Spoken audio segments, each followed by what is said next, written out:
Well, hey everyone, really excited to speak with Chris today in particular because this is someone we've worked with for a while, and credit to Chris, not only getting an amazing offer that we'll talk about today, but something we'll also get into is you got to a lot of final round interviews, experienced some, rejection along the way, stuck with it. And I think this is going to be an amazing story for anyone that is breaking into tech sales. Chris, maybe set the stage for us in terms of prior to looking at tech sales, where you were and what Yeah. sparked that initial interest. Yeah, so I graduated college about 2 years ago with a technical degree in cybersecurity and started out on a small team where I was technically a cybersecurity analyst, but due to the nature of the company, we were very cross-functional with everything, and I was able to get some exposure to the account management side of things and just seeing those sales processes go through. So it did spark that interest, and wound up having some layoffs back in May and didn't really know where I wanted to go directly from there. Got introduced to sales, a SDR interview process from a family member of mine.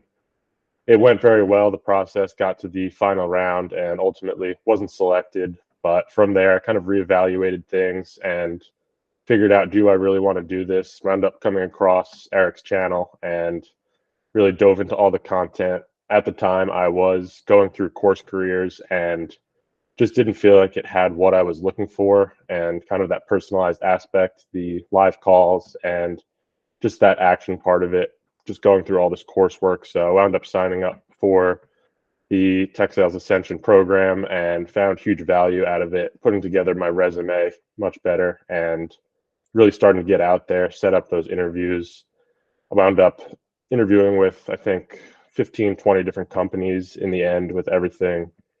And yeah, really along the way, developed my skills, my storytelling abilities of myself, and really putting together the cold calling and emailing aspects of it. And at the time of the final round, the offer that I just received really came a long way, just working with you two and everyone else in the community.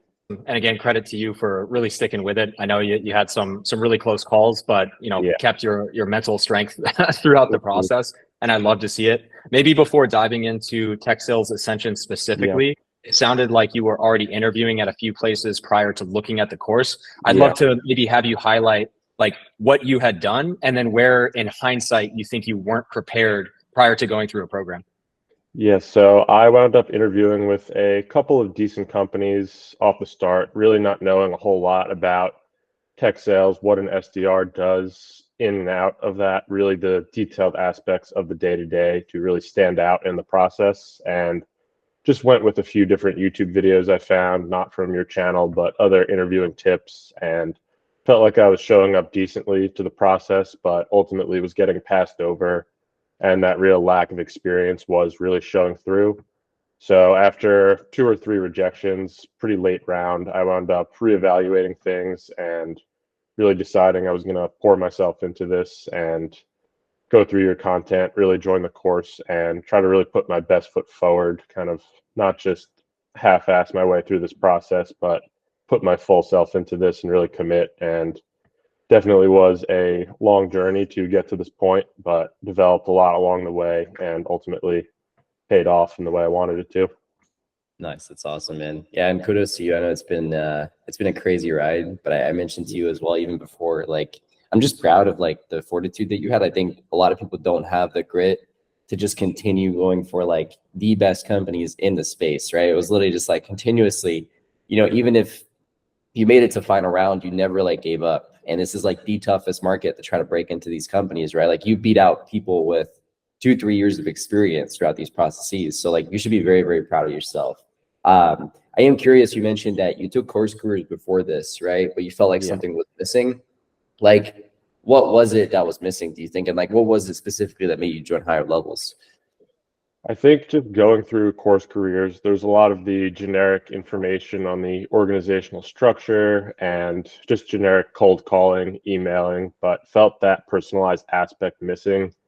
And I saw a couple of people compare this as well on YouTube and social media. I felt like I was just kind of becoming another clone of the course, just putting myself in the exact same format, exact same banner on LinkedIn, and wasn't really doing anything that was going to differentiate me. So having that personalized aspect to be able to bounce ideas off you guys, the rest of the community, really did make a huge difference in preparing and figuring out where I was going wrong every single week, improving upon that instead of getting all the way down the road and realizing that I'm missing all these key aspects of the process in presenting myself. Like, you took the training to heart, really. And I mean, I think you absolutely crushed it. You knocked it out of the park. But I am curious, like, I know that you were very interactive. You took a lot of advantage of all the content. Like, what do you think was the most valuable aspect of the course? Like, was there a particular section you leveraged the cold call scripts, the emails? Yeah. But was there one thing or maybe even several things that were more impactful to you than anything else?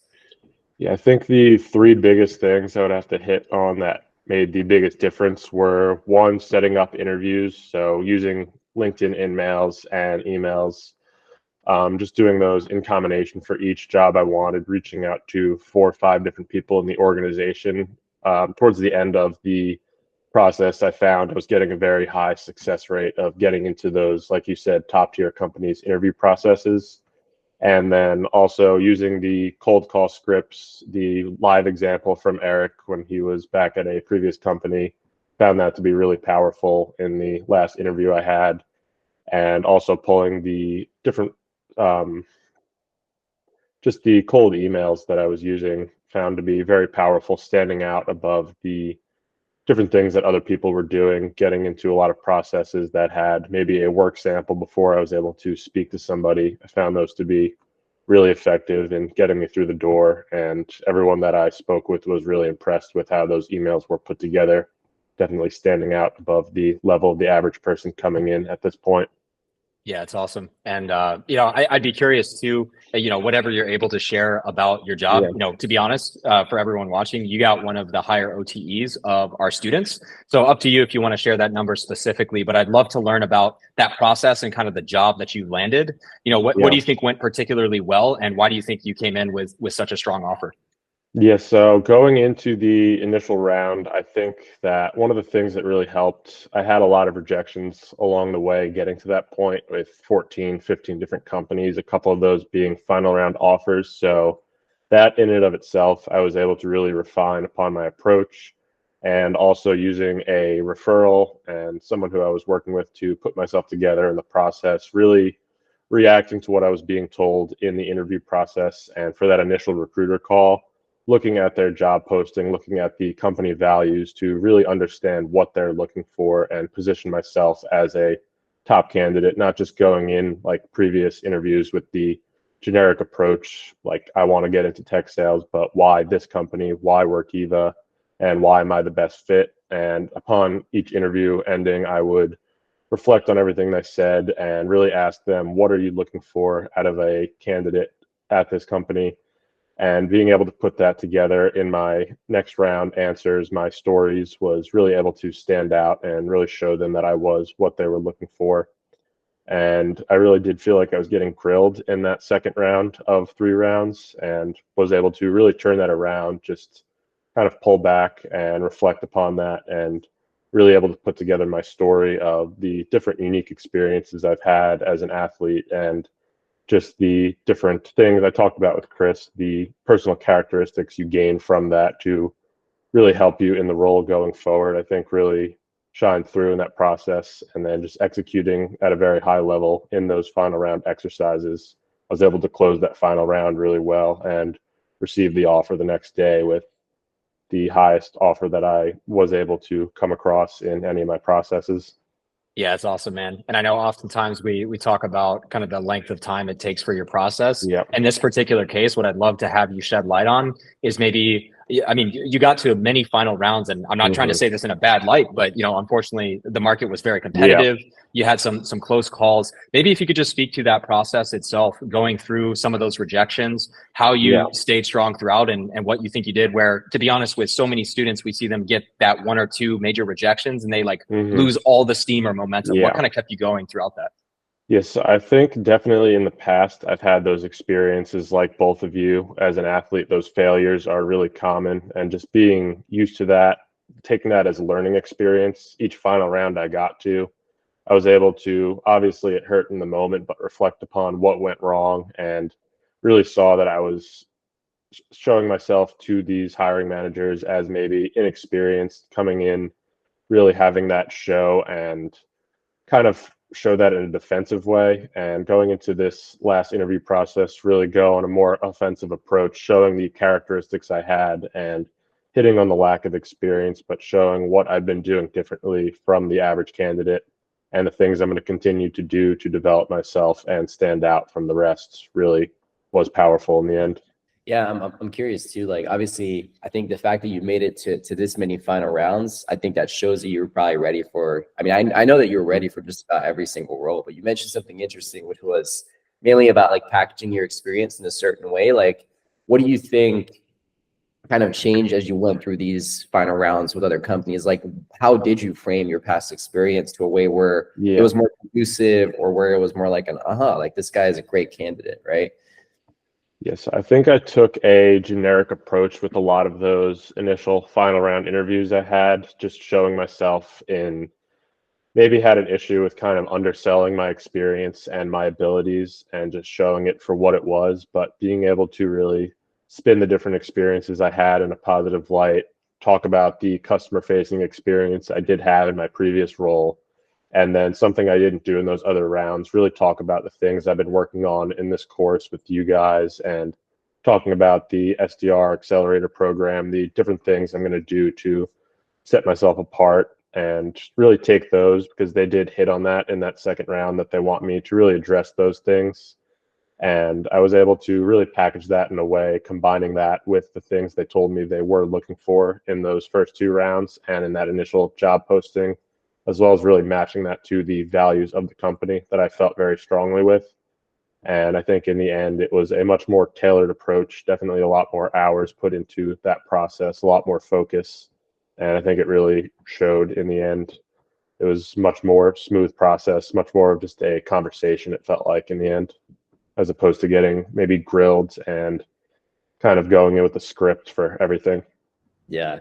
No, I think a lot of the times too, it's honestly also just about believing in yourself, right? Like, I think the more of these final rounds that you get to, on one hand, it's defeating because you're making it this far and you're putting in so much effort. But I think, you know, a part of you also starts to believe like, hey, if I'm making it this far, I obviously have what it takes, right? It's just like those little tiny things that separate candidates. And I usually like to say this too. It's like, it's not always, I mean, it's very rarely actually the best candidate that wins. It's the best interviewer, right? So no, I'm proud of you, man. You absolutely crushed it. I did want to take a step back a little bit because, like, I think you're in a very unique situation in the sense that, like, you did take several courses. So this is also like just great feedback for us and great data for us. But like, what do you think were the main differences between in this situation you went through course careers? Like, what do you think was the main difference between course careers and also higher levels? I think the aspect of higher levels, just really being able to go in, learn those processes really quickly, the cold calling, the emailing, the way you're interacting with your AEs, and then within a week or so, going straight into taking action, interacting with these companies. And might have been in a YouTube video or the course, but Eric said you can do as much research as you want, learn as much as you want, but until you actually get yourself into the arena and really start putting yourself out there, I found I wasn't improving until I was going through those setbacks, those failures, and really learning from going through those processes in person as opposed to just kind of trying to mimic them. Nice. Love it, man. And this is more like a twofold question, but your journey is very inspiring. I think a lot of folks out there, like, if you've made it this far, kudos to you. I think there's a whole lot of value in just Chris's journey. But, you know, maybe for folks out there who are considering tech sales, maybe they're considering paying for training, regardless of whether it's Tech Sales Ascension or any other paid boot camp, like, any advice for folks? Like, if you go back in time, right, would you want to do anything differently? Yeah, I think I would have definitely started taking action much quicker. For a solid month and a half, I was kind of pondering the idea and just trying to perfect everything before I started applying and putting myself out there. But once I got involved with higher levels, I really did start to just send out all these messages, these resumes, and do that with a targeted approach. And I think that was able to, as it showed, yield me a lot of interviews with top organizations. And I think until you really get yourself out there, you really start practicing those skills, it's going to be potentially difficult if you're coming from a place like I am, not used to doing as much of this interviewing and being early on in your career. but also looking at that as a opportunity to really grow and develop and be coachable. I think I looked at that initially as something that was holding me back or hurting me, but upon talking with you guys and other people in the industry, really looking at that as kind of a strength and something that was going to make me stick out as a candidate. Well, no, Chris, this has been great. If there's anything that we haven't touched on so far, I'm happy to dive into it. But I think there's so many good nuggets here, and for everyone watching as well, that maybe gets deflated after a rejection or two. Like living proof here that you literally need one yes, and just keep improving, keep sticking with it. So obviously, really excited for you. Do you have anything else for the audience? Like, we're more than open to it, but if not, I think this was an awesome conversation. Obviously, congrats, and really appreciate all the inputs here. Yeah. Thank you. I really appreciate it. And I think we did hit on everything. And just now, like you said, can't take those rejections as deflating and really look at those as learning experiences, you getting closer every single time. And like you said, it really just takes that one yes to break in.